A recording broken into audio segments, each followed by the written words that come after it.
بسم اللہ الرحمن الرحیم۔ کسی سے پوچھا گیا کہ صبح فجر کے لیے اٹھتے ہو یا نہیں اٹھتے ہو، تو اس نے کہا کہ آنکھ نہیں کھلتی ہے۔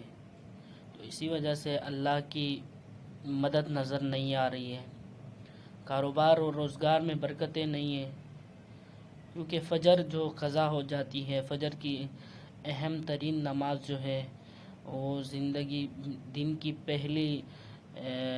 پہلو سے جو شروع ہونے والی زندگی ہوتی ہے وہ فجر کی نماز سے ہوتی ہے۔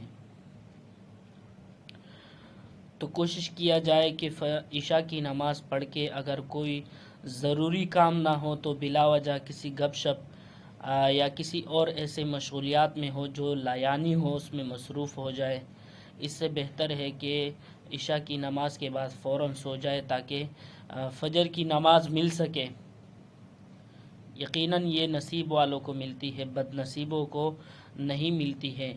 اور فجر کی نماز کے ساتھ نصیب ہونے کے ساتھ بندہ تہجد کی نماز پر بھی آ جاتا ہے، تہجد کی نماز بھی پڑھنے کی اس کو ایک لگن پیدا ہو جاتی ہے۔ اللہ پاک ہم سب کو اس پر عمل کرنے کی توفیق عطا فرمائے۔